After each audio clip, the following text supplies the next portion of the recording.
before we get started, I want to show some new things we got for our little art space. I got this eraser shaving remover thing. You're supposed to roll it on the table and it gets rid of the eraser shavings. Cute. Look at it. It's a little cat. I don't really know how it works, but I think you roll it and there's a brush. We have some eraser shavings to test this.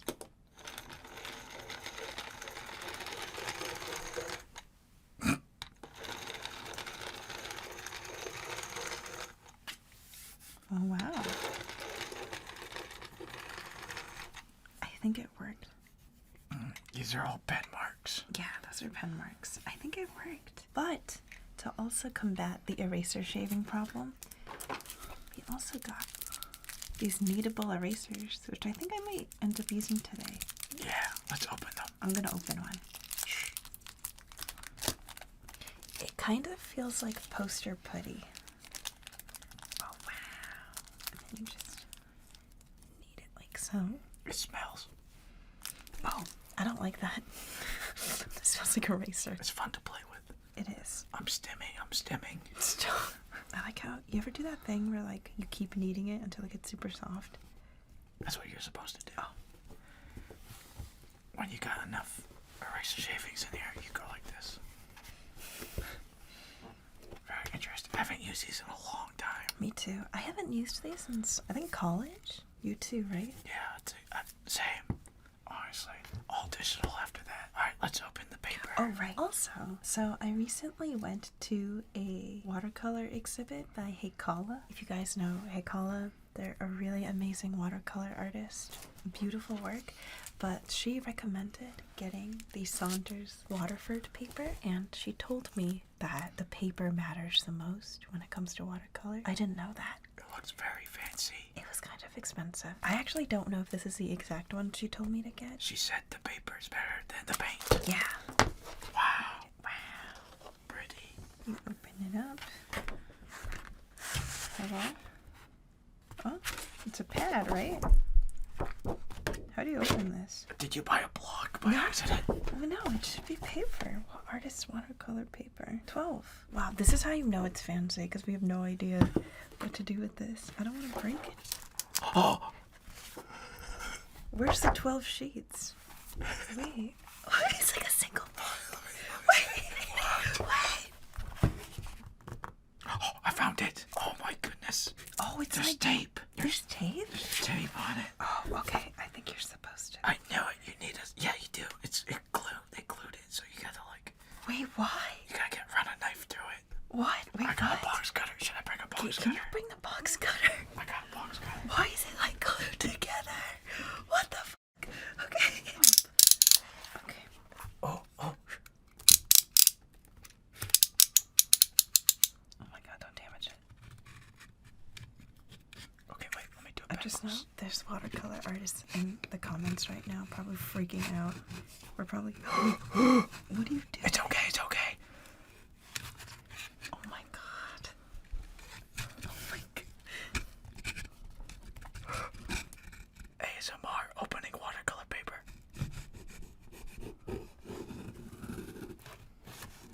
Oh my god, please be careful. Oh, that is fancy. Oh my god. The heck? This is crazy. I'm gonna do this as gingerly as possible. No, use this.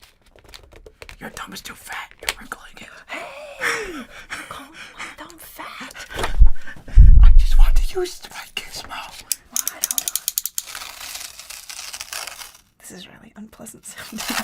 Okay. Girl, let me use my Hold knife. on. I want to use my Give me knife. 1 second. This is a disaster. Oh, perfect. Wow. Thank you, box cutter. Okay, well now. Oh. Wow. That is fancy. Now I feel pressure to make this like a masterpiece. This is crazy. Okay, wait, okay, first of all, guys, I want to show you something. Okay, so this is the cheapo watercolor that I bought before we launched the channel. This stuff sucks. Do you see that? Oh, you can't really see it, but like feel the thickness. Where's get the old watercolor paper. So as you can see, it was causing the paper to warp. Yeah. This cheap watercolor paper from Amazon. The more you painted on it, the more it decided to warp the paper. Yeah. Look at that. Look at that. It's really warped. So we're like, okay, maybe we need better paper. And here we are with this fancy paper. Do you feel the quality? Oh, that feels so good. Okay. Well, that was fun, guys. Yeah. Now let's actually paint. Yeah, painting time. Or draw. I like this small canvas.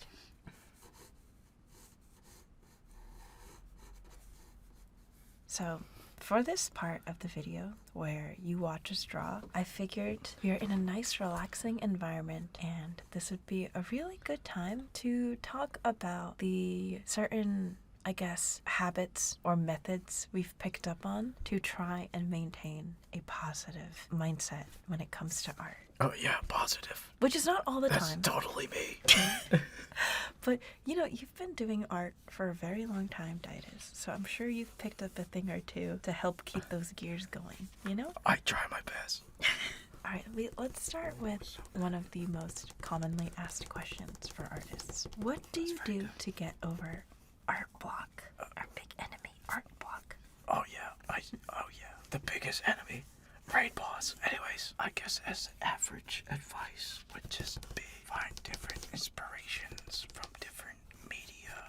Like a favorite movie, favorite anime. Go frame by frame. Pick out what scene that you like. Learn from it. And then try to put that in your own works. Like if you like an anime scene, you're like, okay, I really like that scene. And you like how the way they drew that shoe. Only pay attention to that shoe. And then it'll inspire you to be like, okay, it's time to draw. What about you? I guess for me, I feel like every time I felt a bit of art block, what really helped me was a change in environment. And that could either be your personal environment or the outside environment. So for example, Daidus knows that I have a very messy workspace most of the time. You are way messier than me. I have more stuff. You are so messy. I'm very messy. You're a tornado. And yeah, he calls me a tornado. So usually, whenever I'm working on a video, I'll be cooped up in my office and I'll be living my life in my office. As a result, my office can get very cluttered and messy. And I personally don't really enjoy working in that kind of environment because the mess is distracting. I can't relate because my office is always clean. Must be nice. So sometimes if I need to kickstart myself into the next project, I just clean. I do like a deep clean of my office so that it feels like a new environment even though it's the same, if that makes sense. I mean, a clean environment is very nice. Yeah. It helps to just do something else, like cleaning the apartment, tidying up, and then for outside environment, it helps to go and hang out with some friends for a day. You don't necessarily have to do something art related to get the creative juices running. Sometimes you just have to see new things or have a new experience. I want you to know that you're not alone if you feel certain ways. I've been there. Yeah. I've been where you were. It makes me really happy when I see comments from people telling us that them seeing us trying new unfamiliar things inspires them creatively. I think it's very sweet. And also, That's a good advice. yeah, for me personally, I feel like filming Spilled Ink has also helped me with how I approach digital art. I've noticed, and I don't know if this is like a placebo effect or something, but after having to work with these mediums where they're a lot less forgiving with mistakes and you screw up a lot more, it's actually made me feel so much more relaxed when I draw digitally at home. And I noticed I've been Control-Zing a lot less. That's good. I feel like Spilled Ink kind of forces you to draw with more intention, and I think it carries over to digital art really well. So if you were to sum it up, it would be try new things. Yes, try new things or try to put yourself in a new environment. Uncomfortable positions sometimes. Yeah. Because your brain will adapt. Or just seek out experiences that tickle your brain creatively. Anything else to add to that, Daidus? Yeah, take a walk. Touch grass, literally. No, for real though, like walking is broken. You start thinking a lot when you're walking. Don't listen to music. Well, you can, but try to be alone in your thoughts. You'll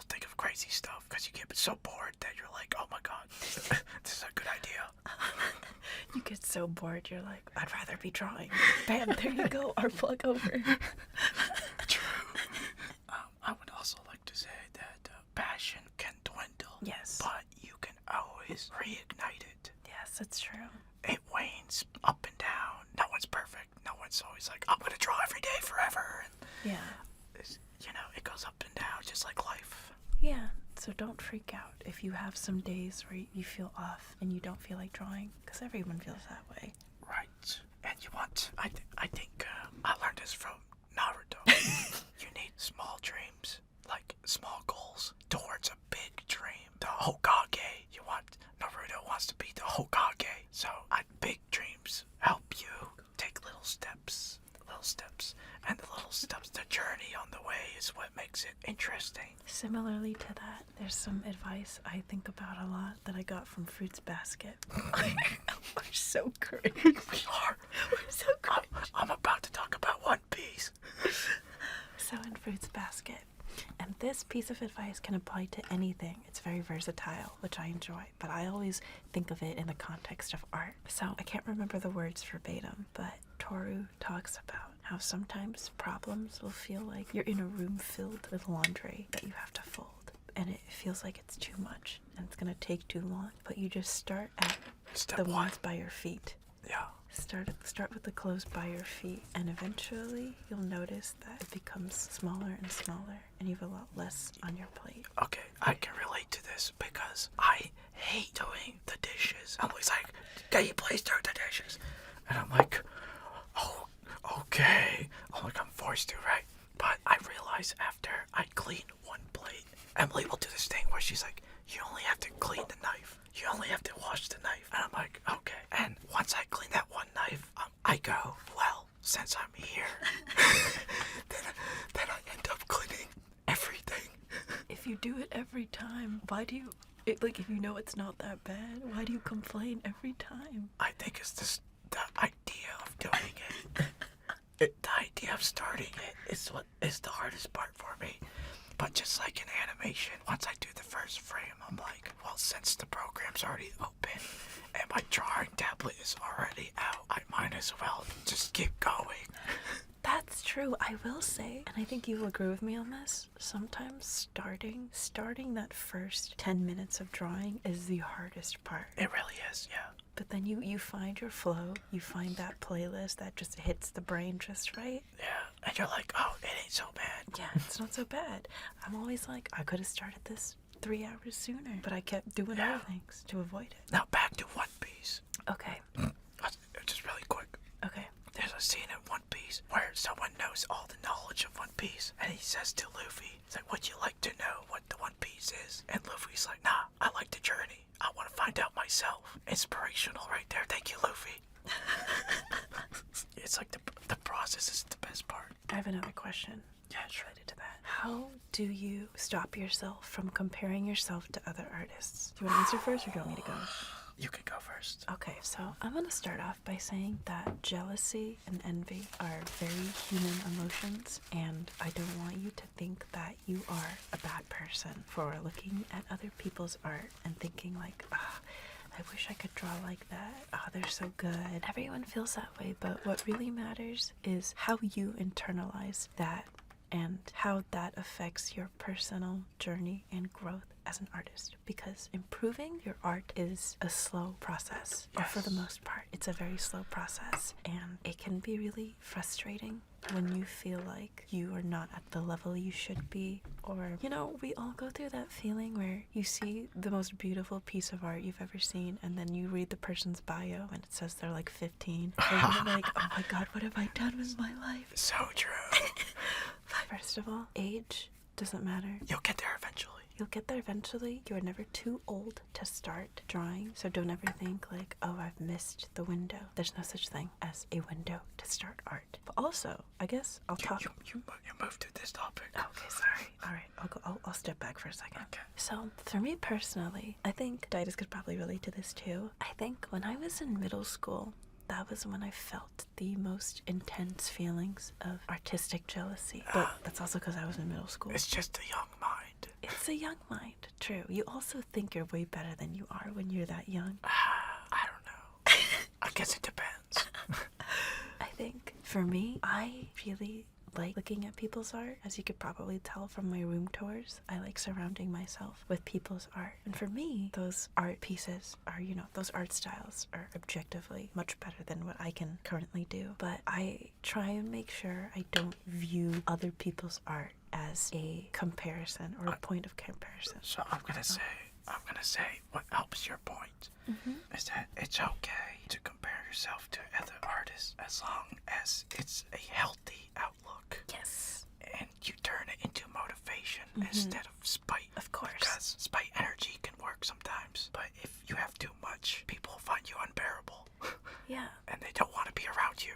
Exactly. I would not want to, because the thing is, if you're the type of person to get really upset when you see an artist's work that is better than yours, you are going to be miserable forever, because I feel like you're never going to be the best. Right.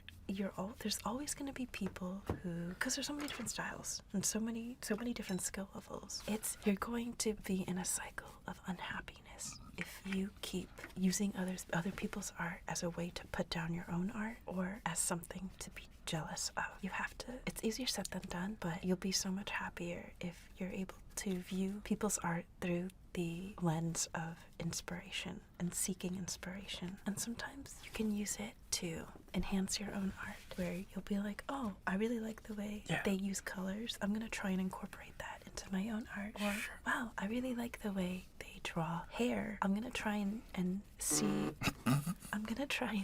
what techniques they must do and study it and try and incorporate it into my own art. Right. But yeah, I like looking at people's art. What about you, Daidus? Of course.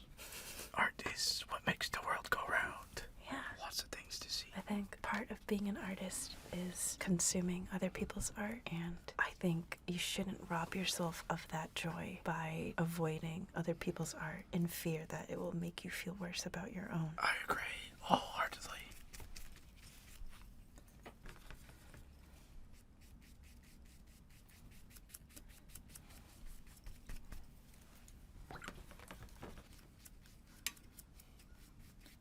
Okay, we would like to take this time to thank everyone who has drawn fan art of me and Daidus or Ichika and tagged us in their spilled ink fan art.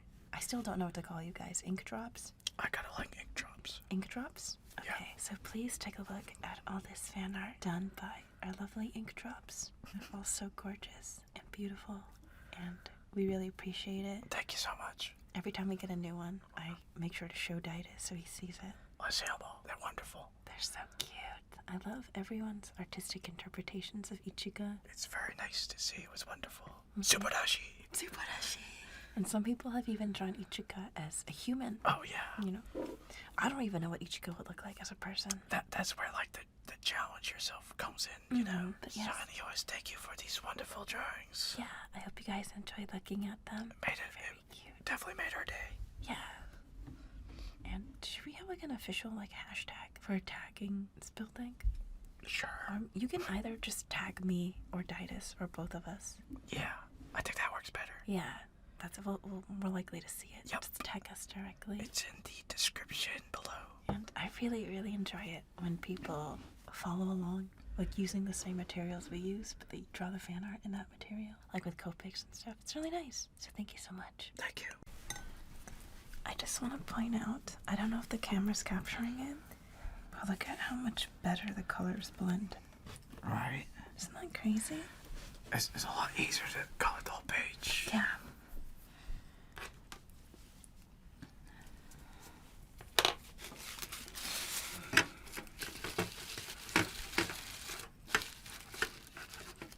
I have another question that... Now let me ask the question. Oh, okay, go ahead. My turn.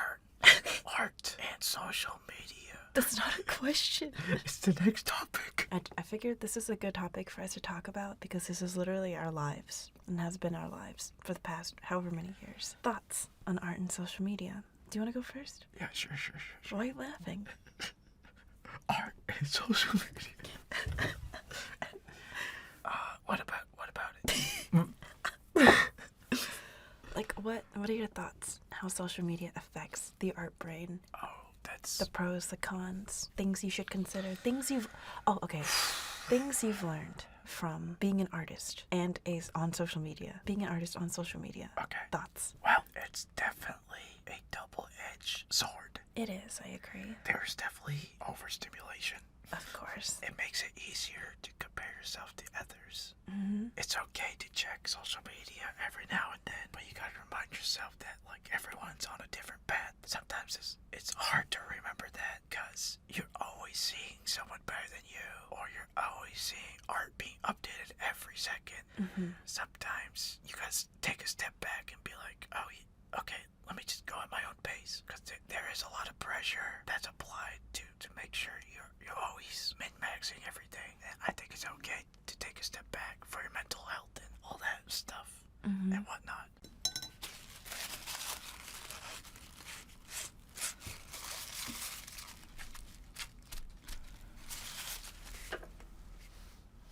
But there was a time, because I'm old, there was a time where we kind of we did art without, like, internet, social media. Before the age of monetization. Right, and I'm very grateful that I was able to live that life where I drew at my own pace without worrying about engagement or... Yeah, exactly. Likes did not exist. Views barely existed. It's just like... Damn, okay, Grandpa. Sorry. But yeah, it's like I feel bad for the kids nowadays. No, because they're literally being raised on it. they're being raised to, like, if there's a reason why Instagram got rid of likes, it's because you'd be, like, in middle school, you'd be like, wow, that person's so hot. You put your self-worth into the engagement. I've noticed that too with artists. It's dangerous. Yeah, so my opinion, I as you've mentioned, I think social media is great for discoverability. A lot of the artists that I follow and enjoy looking at or their art, a lot of artists I've discovered through social media. A lot of the art that I have purchased and own is from artists I found through social media. However, I do think that the introduction of, monetization and engagement and just, social media clout and likes, views, follows, that kind of stuff in general can really damage. I mean, there's no secret. It can really damage an artist's self-worth and their mental health. Right. And I've seen really sad spirals of people feeling like they have to cater to a particular algorithm. Yeah, that algorithm does. Yeah. They do. They own you. Yeah. They own you. And I feel like one of the biggest hurdles to get over when you do art online, especially when you've built up a following, because obviously at the beginning you're free, you've nothing to lose. But I think especially when you've built up an audience, I think one of the most difficult hurdles to get over is trying to maintain that passion while also not disappointing your fan base. Yeah, while also not feeling like you're letting yourself. I'm sorry. It's okay. While also I'll also feel like you're not letting yourself down. For example, I don't think it's any secret that we have watched a lot of our peers burn out and disappear or just stop posting altogether. Me. And yeah, it's tough. What do you think personally about it? Because for you, did you feel yourself losing passion because of how it'd be received? No, it was just YouTube, like, following YouTube. The pressure of, like, constantly putting stuff out. Mm-hmm. Yeah, I think for me personally, the one thing I've always wanted to keep constant no matter what is disregarding, like, however many views or however many likes a piece of art gets. Do you feel creatively fulfilled by having made it? And no matter what, if it was creatively fulfilling for you personally, then it was worth being made. So, for example, sometimes I haven't done it in a while, but sometimes I'll post sketchbook tours, and they don't do nearly as well as my other videos, which I'm well aware of. Yeah. But sometimes I will occasionally get a very annoying comment from someone who is trying to be helpful, as if I don't already know. But sometimes I'll be like, Emily, this video topic is not very popular, and you would get a lot more views if you did this instead. You should change your title to I drew for 30 days straight. I don't know. They'll try to give advice that's like, hey, this is not the type of content that does well algorithmically. And I know they're just trying to look out for me. But at the same time, it's kind of sad. It's like, listen, if I was focused more on engagement, I would be on my 14th childhood crush video by now, you know? I didn't make a sketchbook tour because I thought it would be a banger video. It's because I wanted to do it for my own creative fulfillment, and I also wanted to share it because that's my job. And I feel like I really don't like that mindset of like everything you make has to be a banger.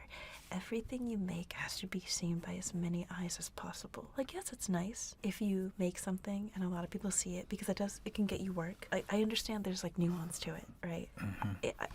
I don't want to give that toxic positive advice. It's like, don't care about the numbers at all. Just make what you want because, you know, people have to pay their bills. But at the same time, I want to really hammer in the point that as an artist, if you are constantly chasing engagement, you are going to burn out so fast. I think I said this in my burnout video, but you always gotta find like the fine line of between like doing what you love and, you know, getting paid and the three big like money, happiness, or never mind, I lost it.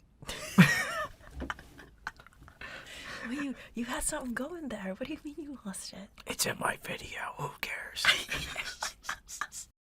Get some ASMR.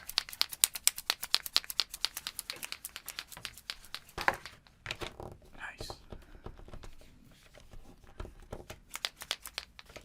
But anyways, you always gotta remind yourself that you do art solely because you love it, and sometimes you forget. So you have to remind yourself because it's very easy to forget. Because likes and engagement is not entirely bad because sometimes you can use it for motivation. Yeah.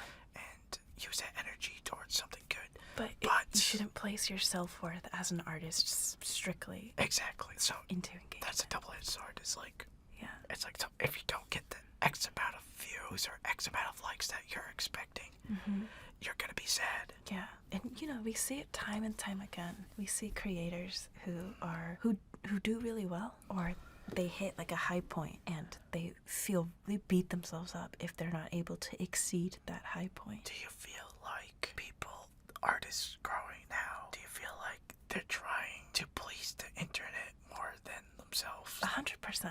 100%. Are you kidding me? I feel terrible for younger artists who post their stuff on the internet because I don't know. It's my turn to sound like a boomer. Yeah, I know the internet has always been a lawless land, right? It's always been the Wild West out here. However, I feel like people have gotten a lot meaner about art, and time again. I fixed it. Yeah, I fixed it. Oh, your art? Ass. I fixed it. Or I fixed it for you. It'll be someone who's 13 and they'll post their art like on TikTok or something, and someone will be like, post this on Instagram Reels, or they'll be like, wow, this you tried. Yeah. Or they'll do that thing where they like, you know those comments that are like a compliment but it's actually an insult? Like, wow, you did amazing. Wow, this art looks just like you. It's brutal. It's just really mean. And I'm like, if I had to grow up in that environment, I honestly think it would have done irreparable damage to my confidence and self-esteem as a young artist. Yeah. And it sucks because, I don't know, I think it's sad that kids can't even feel comfortable putting their art out there because, again, as you've mentioned, it's the internet. You see beautiful art every single day. You see it all the time. And then you have these people comparing this 13-year-old's art to like a Pixar artist. And they're like, your art is they're a child. Let them draw. Get them kids off the internet. Just kidding. Seriously. And like it'll be like they'll be getting torn apart by like adults or other kids. Well, you gotta remember that an 11-year-old kid has just as much power on the internet than a 45-year-old man. You gotta remember this. These kids are mean. Sometimes you gotta read a comment and be like, okay, he's probably 12. Yeah. Sometimes you can just tell. But I'm just saying, like, putting your stuff out there is already difficult as it is, like, as an adult. I'm in my late 20s. I still get nervous every time I post a video with my art in it. I can't imagine what it must be like to be a beginner artist and having your stuff torn to shreds by random strangers online who are just trying to get a quick laugh. It's awful. Yeah, that's the double-edged sword for sure. Yeah, definitely. I mean, it is the internet after all. But anyways, if you happen to be a young artist or even an older artist who's very new in their art journey, please don't let some asshole try and beat you down over it or telling you that you should quit. Surround yourself with supportive people Yes. They will shield you from the assholes. Yes. Like, sometimes I look at my old art, not to head into self-deprecative territory, but like, you know, I feel like I'm mentally sound enough to do this. We all been there. Yeah, sometimes I look at my older art and then I'll be like, damn, my friends really gassed me up over this. Like, this looks like trash. But it's good at the time. Yeah, but at the same time, like, thank you for gassing me up because, like, you kept me going. Some people need that. Well, okay, not necessarily, like, don't lie to people. No. But as in, like, getting that support. Yeah. Yeah. And that's... Like, actually, just the other night, you know what, at nighttime when you get, like, sad thoughts, like, right before you go to bed? No. Oh. I don't get sad thoughts Oh, before bed. It's sad boy hours. I get sad thoughts. I don't get those. Oh. Well, just the other night, I was sad, and I told Daidus that I rewatched some of my older videos, specifically my older Collab Cafe videos from like 2 years ago. And I was telling him that I was feeling sad because I feel like I experienced art blindness because I looked at the drawings in that older video and I was like, I think they look awful. And I felt really bad because like that's in there forever now. But then Daidus reminded me, he told me like, hey, the fact that like you can look back on that art and think to yourself, I can do better now, like that should make you happy because it shows that you have improved without even realizing it. Yeah. And he also told me, you know, consider like other people who might like that art. Are you saying that their opinion is trash because they like how your art looked back then? No. Me every time I trash my art on spilled ink. And of course I don't think that. So, you know, I'm really glad I have Daidus here to quell my sad art thoughts. Because he's right. I would never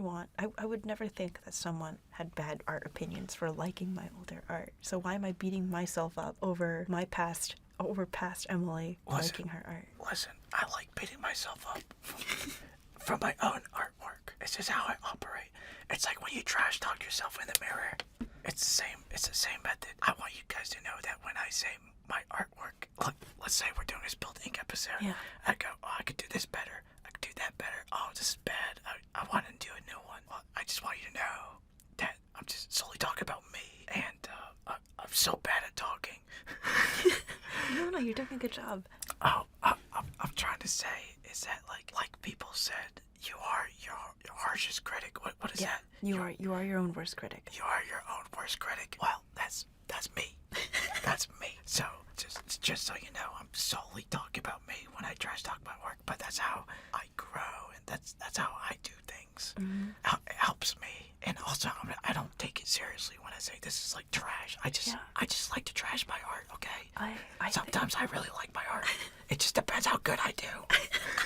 One thing that has really helped me is I have learned to stop saying like, oh, I'm terrible. I'm a bad artist. This art is bad. I've really had to like switch that part of my brain, and instead it's a small change, but instead I'll say, I don't like how this looks. Or it's different. That's just passive aggressive. No, it's different because you're not saying like, this is trash and I'm trash for having created it. It's more like, I don't like this. I don't like how it looks right now, and I can do better. You guys, you haven't seen. I will do better. You haven't seen me at my true power. I'll go one moment, I will be like, I'm trash, I'm garbage. Then another moment, I'm like, I'm a god. No one can touch this. I'm a god. I'm an art god. I'm so extreme. You are all or nothing. I'm all or nothing. Well, I'm saying this out loud because I know there's people out there that have a similar mindset, so I don't want them to feel alone. Because not everyone's like rosy and peddly, you know. It's like I could do better. I like to go with a gentle approach for myself. No, yeah, everyone's different, is what I'm saying. Like that works for you, but for me, I'm like, you're trash. You're worthless. It's kind of like when you're playing a video game and you're like on a killing spree. You're like, I'm a god. Then like some matches you just die all the time, and you're like, why do I play this game? I'm washed. I'm uninstalling today. I'm installing right now. Well, yeah, it does work for you because it never makes you quit. You never seriously want to quit. I don't. When I say things, I don't actually mean it. I just throw it out there. I throw it against the wall.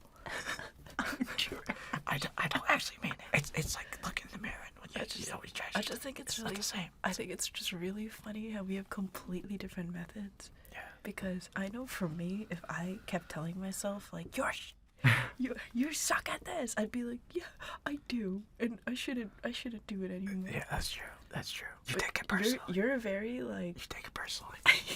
you It's like surface level. yeah, you're very like in the mirror, like, no, fuck you, I am good. You're arguing with yourself. Okay, well, yeah, you can pick what method works for you. Everyone's different. Yeah, exactly. Everyone's different. So I just want to reiterate that point. I'm too sensitive.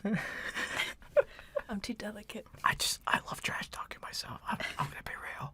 Never to others though. Never to others. But to myself, all free game. You're like that with your diet too. Why'd you eat that cookie? Why'd you do that? Anyways, that was fun. Yeah. Okay. So, anything else about social media? Oh, right, we were talking about social media.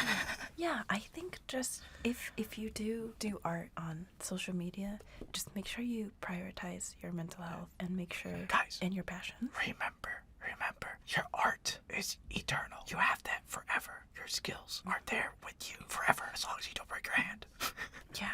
But the social media is always changing. The internet is always changing. Mm-hmm. Those things may change, but your art skill, you will still have it. Exactly. You will still have it. That is also a good point. Like, I don't know if Daidus and I are still going to be on social media in like 5 years. Who knows? The job is extremely volatile, and we don't know what's going to happen. And we would be fools for thinking that we're going to be relevant forever, right? However, it's a skill that we will only ever improve on, and we can take with us elsewhere. Forever. Forever is a very long time. Boo. Boo Bear. That's a quote from Winnie the Pooh.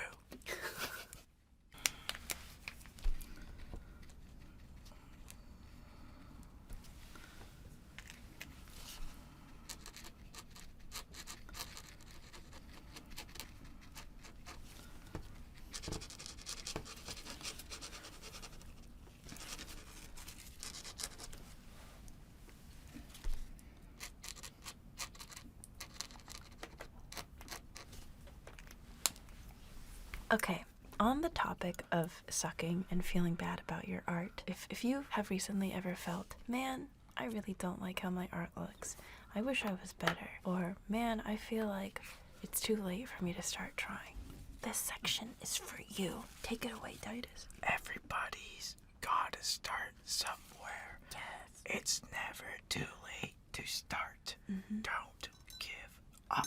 You're never too old. Yeah. If you need a prime example, this whole channel is just me and Daidus doing things that we are not good at. That's true. Good point. But it's stuff that we want to improve on and get better at. Because art is fun. Art is, well, it can be. It Not can all be. the time. Yeah, but people forget about it, so this channel's here to remind you that art can be fun. Yeah, even if you're just starting from square zero. Yeah, so anyways, anyone can learn to draw. I know some people that they say their go-to phrase is, I can only draw a stick man. You heard that before, right? Of course. Well, let me tell you something. Let me tell you a secret, Cap. Anyone can learn how to draw. Anyone. It's just a matter of doing it. Mm-hmm. As long as you do it and you like it, then eventually you could draw more than a stick person. I think people just give up too easily. They give up on the stick man because they're like, they think they can't do it. No, you can't do it. I'm doing it again. I'm kind of hype. You can do it. So anyways, yeah. Oh, which is another good point. Mm-hmm. The more you have fun, the more you'll improve. That is true. Because you're going to keep doing it. Because you're having fun. Yeah. If you give up on the stick man already, you're not having fun. If you're trashing yourself over a stick man. Or if you're putting a very difficult goalpost, like if you're like, I want to draw this good within like 3 months. I mean, I don't know. I feel like if you put that kind of expectation on yourself, you turn it into like a grinding thing, and it's not necessarily fun. Unless you find that fun. I don't know. Everyone's just different. Yeah, everyone's different. But don't feel like you have a time limit, is what I'm saying. That's a good leeway to my next point. Mm-hmm. That grinding thing you're talking about. Well, sometimes if you want to improve on something, you gotta find a challenge. You gotta challenge yourself. Yes. Do something you're not comfortable with. Draw. You don't like drawing feet. Well, draw feet. Why'd you immediately go for feet as a prime example? Because I'm bad at drawing feet. Me too. You want to do a feet episode? And a hand episode. Yeah. Well, the feet people. I feel like there's not nearly as many feet people as the internet suggests. Yeah, I feel like the internet is like traumatized by feet. It's just a body part. I want to practice. But so is a boob. I want to practice drawing feet. And boobs. No. Boobs. So always challenge yourself. By the way, it's not boring. Because if it's boring, you won't want to do it. True. So if you're drawing a background image and you don't like drawing background images, Me. Throw your MC in there. Throw your main character in there. Just looking at the sky. They'll spice things up, right? So you want to do small, subtle things that get you excited or that you want to do. But also, sometimes you have to do things that are not super fun in order to improve. Yeah. Like whenever artists get the advice of like, just practice, I think people assume that just means like, just draw. Draw anatomy. Like, draw over and over again every day, which is true. You should. Like, consistency is key. However, if you never practice drawing hands, you're never going to get good at hands. That's true. That's me. If there's certain things where if you just don't work on that aspect of your art, you're never really going to improve it. For example, I'm trash at backgrounds because I never do them. I'm sure if I practice backgrounds as much as I practice drawing my YouTube character, I'd probably be really good at backgrounds by now. That's everything. That's just art. Everything. Art in general is just picking and choosing what memory you want to store in your brain. So just like with the fruits basket thing, where if it feels like you have a lot you have to do, or if there's a lot you have to improve on, just start with the stuff at your feet. Start small. A lot of drawing is just repetition. Yeah. And it's just what your brain decides to store in that repetition. So as long as you just keep, that's why art styles exist. It's the repetition, and eventually your brain's just like, okay, I like the way the eyes look like this. Yeah. And that's where the style comes out. And you tweak it little by little. Yeah, exactly. Like, it feels, for example, it feels really daunting to be like, I have to get better at drawing people. That's a million parts in one. What do you mean get good at drawing people? Where do you even begin? But that's why you gotta sometimes practice in little increments. Like, I want to get better at drawing hair. Okay, practice hair. I want to get better. I want to find an eye style that I like to draw. All right, practice drawing. Focus on the eyes. Or, oh, I want to get good at drawing hand poses. Okay, focus on hand poses. And eventually it becomes like little pieces put together, little parts of Exodia. And that goes back to having fun. Yeah. It is fun to focus on one thing. It is fun. Because your brain likes to focus on one thing. You give it too much, it overloads. It's just eyes. Then your brain's like, oh, okay, eyes. So that when you come across like a little technique or style you like, it adds your little synapses in your brain fires, and you're like, ooh, I like how that looks. Yeah. And you keep doing it, and then that's how you make it fun. For me, anyway. I agree with everything you just said. Also, please use references. If you're trying to learn. It's cool to do it from your memory. It's awesome. But I feel like some people are afraid to use reference because they feel like they're cheating. Yeah, it's not cheating. Use reference. It's really the only way to learn. Every artist uses references. And if you really feel that bad about using references, take a photo of yourself doing that pose. The number of times Daidus and I have asked each other, like, can you take a picture of me doing this? Because like you can't find the specific stock image on Google. Yeah.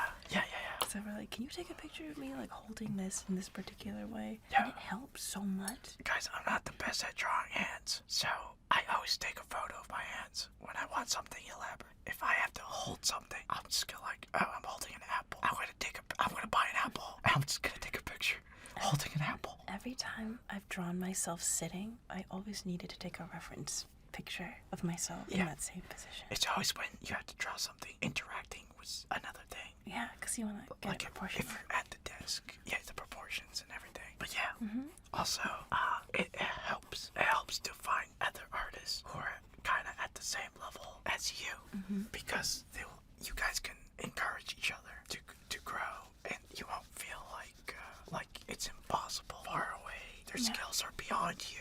And you can like learn from each other. You can learn from each other. You have to do it healthily though. Yeah. Don't get Yeah, don't compete with each other.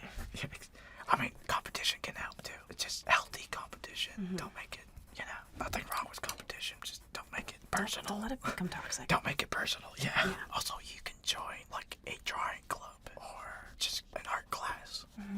You can join like a small community and stuff like that. You can encourage each other. Yeah, finding people with similar interests. Right. So, and it's okay when you're growing as an artist. You will get criticism. Yes. And Especially online. Yeah. So if you're looking for criticism, like you should definitely look for criticism because it helps you. But it's okay to not ask for criticism when you just simply want to post your art. Yeah. Because sometimes you just want to post it without someone being like, well, this looks like a little wonky. You could make it look better if you did this. This is right. Sometimes, like, if you're looking to improve, please ask for criticism. I mean, I feel like it's always non-artists who give unsolicited criticism, at least in my experience. There are always people who are just looking to take you down a peg. Yeah, there are people who just like do it maliciously. They're just trying to disparage you, and it's just obvious that they're just trying to disparage you instead of actually giving you criticism. You can tell when a piece of advice comes from a good place or not. Yeah, exactly. So it's okay to it's okay to ask for open criticism, and it's okay to ask for closed criticism because, like, at the end of the day, it's just like what you feel. Yeah. But just know that criticism does help you grow. When it comes from the right place. Exactly. Exactly. All right. So we have finished our pieces. I really like how yours turned out. I really like how yours turned out. Really? I'm very unhappy with Well, mine. we can go one at a time. Okay. We gave ourselves a 2-hour limit because, if we went past that, I feel like we're not good enough. Forever. Yes. We're not good enough at watercolor to commit a large amount of time. Yes. This is like probably our first time going in on watercolor. I feel like. So can you explain? So the theme was dreams. Yes. Okay. In general. So can you explain yours? Yes, I can. The theme is dreams. So I did the typical anime bro painting where I shove an anime girl into this I was just doing random abstract stuff. The classic. The classic. You just shove a girl in there and you make her look all pretty. And then I was just like, okay, how do I make this dreamy? Well, I did purples, and I was like, oh, let's make her eye explode. I'm sure there's many different artists has done this approach where they're just like, ooh, cute anime girl. Like, ooh. So does it have any significant meaning? The third eye. I added another eye. I really like the shading that you did here. This part looks really good. I got lucky with that. I had no idea what I was doing. Yeah, watercolor was surprisingly difficult to control at IMO, but what would you say was the most difficult part for you? I would say getting the face to look okay in my eyes.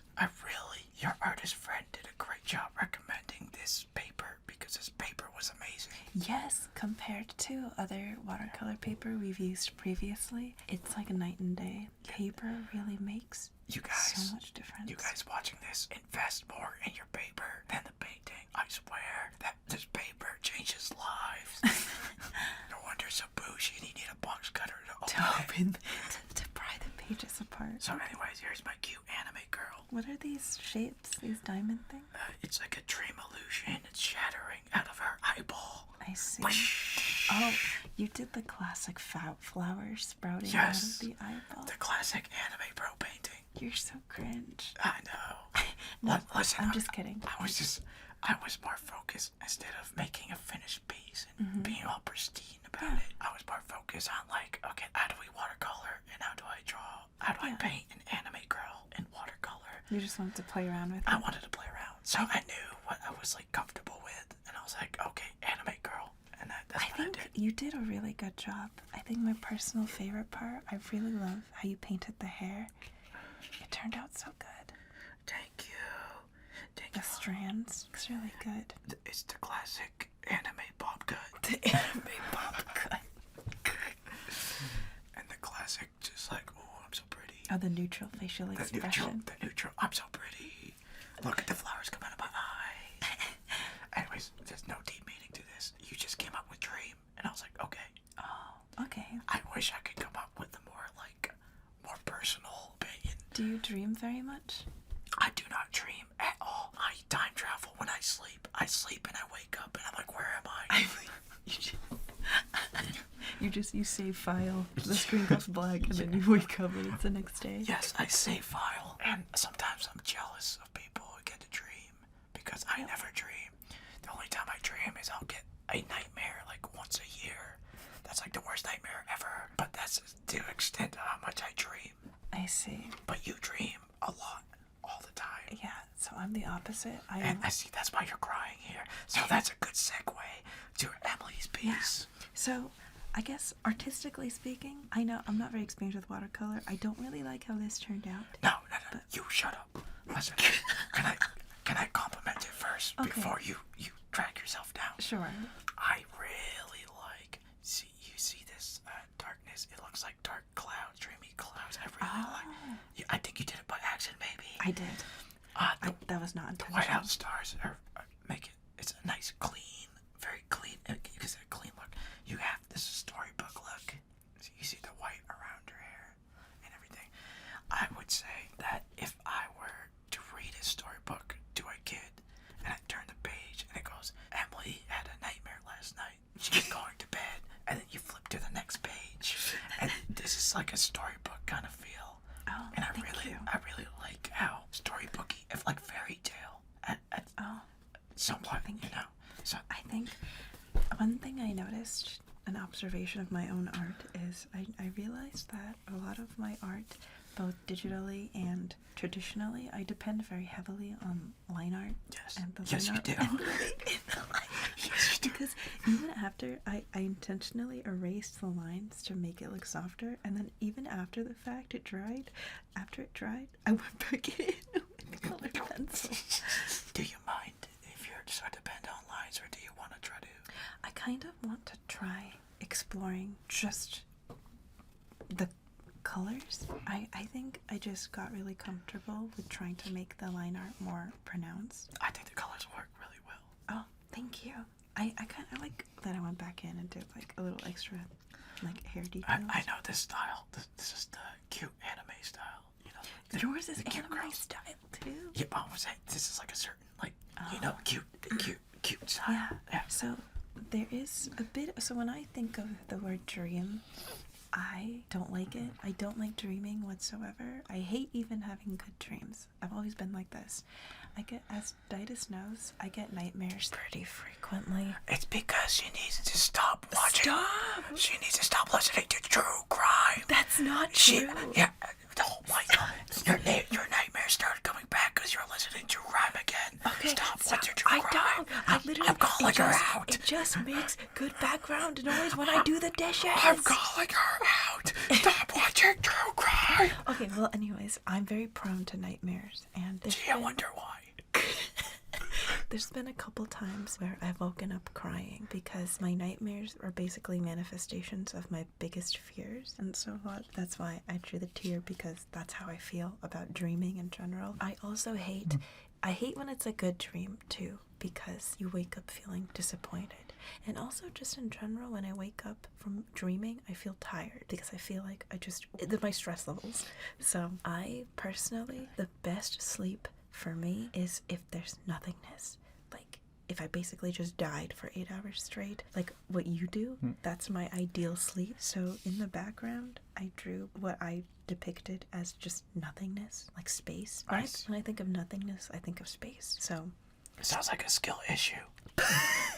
I drew myself like how I feel when I think about dreaming in general, but then the background is my ideal dreamscape, which is nothingness. But does it have a fan going?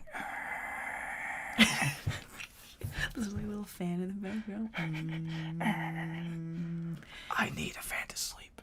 So, yeah, that's my... I know it's not super... Oh, you actually have these PJs at home? Yeah, I drew my strawberry. These PJs are real. I drew my pajamas. I accidentally drew like way more hair on this side than I did on this side, but it's fine. I think you feel bad about it now, but when you come back and look at it again, you'll probably like it. You think so? It's very storybooky, and I really like the illustration. It's a storybook illustration. It gives me that vibe. I really like it. Oh, thank you. And I also like the fact that you didn't choose to draw a mouth. Oh, yeah. No bashing. It's just like, it looks good. Yeah. I interpretation of, I guess, a dreamscape, which wasn't necessarily dreamscape. It's just me not wanting to dream because I hate dreams. Do you also hate dreaming? Because I know some people, they treat lucid dreaming like it's a sport. Like, they freaking love, like, forcing themselves to lucid dream. I hate that. Some people journal their dreams. Yeah. Well, my problem is I forget my dreams pretty much as soon as I wake up, unless they were particularly awful. I think you can train yourself to remember your dreams. I don't want to remember them. Yeah, I mean, I don't care. I'd rather have a safe state and load my file. I just feel more well-rested if I go to bed and nothing is in my head. Just nothingness. That's what I prefer. This is my ideal dream atmosphere. But yeah, that was my watercolor drawing. What, ASMR clapping? That's snapping. Yeah. Yeah, can I snap? But yes, we have plenty more watercolor paper, so I assure you we will be revisiting watercolors again. I just realized I didn't. I drew her eyebrows, but I never painted the eyebrows, so now she has no eyebrows. Wait, she has bangs. You wouldn't even see her eyebrows. I guess so. I think it looks good like this. Alright. Okay, that concludes today's ASMR Spilled Ink episode. If you watched all the way to the end, please write a comment about your dreams. Yes. And check out all these Patreon names. Oh my goodness. Yes. Hello. Wow. That could be you. That could be you. Thank you for coming. Hope you enjoyed today's episode of Spilled Ink, and we'll see you in the next one. Oh, one last thing. We did this ASMR episode. What do you think? Would you listen to it again? I know we're not professionals here. Every time I whisper, I know I'm like killing ears.